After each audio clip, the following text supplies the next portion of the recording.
This is the Washington Times front page for Tuesday, August 15th, 2023. Thanks for joining us. I'm George Gerbo. The front page is brought to you by Republican Metals. Call 800-783-3118 to get your free gold guide. That's 800-783-3118. Former President Trump and 18 co-defendants have been indicted by a grand jury in Georgia in a state probe of their efforts to overturn the results of the 2020 presidential election. Dave Boyer and Tom Howell report Trump was charged with several felonies, including a violation of the state's racketeering law, conspiracy to commit forgery, false statements and writings, and filing false documents. Fulton County District Attorney Fannie Willis said that the case arose from a criminal conspiracy to overturn the results of the 2020 presidential election in Georgia. In addition to Trump, prominent members of his former administration were also charged, including former White House Chief of Staff Mark Meadows and former advisor Rudy Giuliani. The Department of Education and Department of Justice are offering colleges and universities suggestions for circumventing the Supreme Court's ruling that effectively barred racial preferences in admissions. Dave Boyer reports the departments issued non-legally binding documents that advocate a continued focus on recruiting minorities and encouraging college admission offices to consider an applicant's individual background and attributes.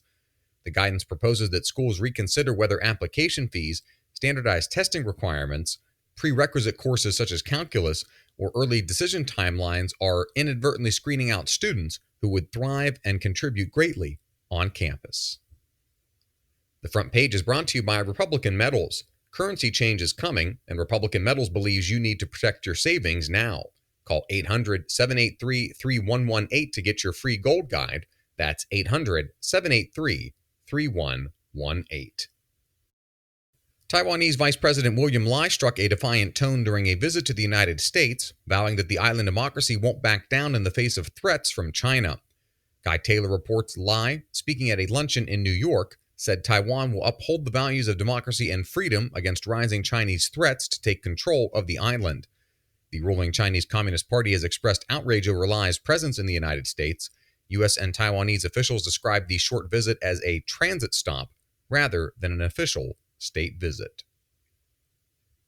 Senior congressional reporter Kerry Pickett profiles the 2024 campaign of former New Jersey Governor Chris Christie, who's built a White House run that's almost exclusively a vendetta against former President Trump. In the 2 months since launching his campaign, Christie has said Trump is like a child and certainly committed federal crimes.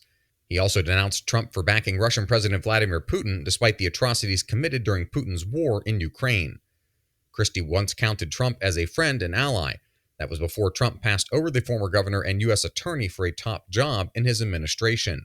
Christie now hopes his assault will chip away at Trump's support base, though he faces an uphill climb in recent polling.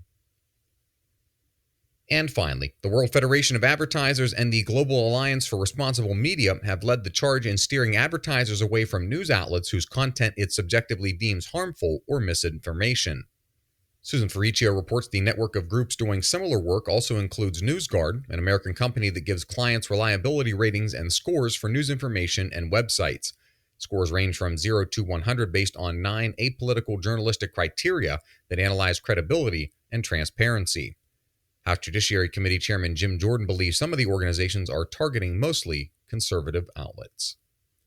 Find all today's front page stories at WashingtonTimes.com/front page or on the Washington Times app, and find us wherever you get your podcasts. Just search Washington Times in any major podcast app. You can also find us on social media at Wash Times for breaking news, sports, commentary, and more. For the Washington Times, I'm George Gerbo.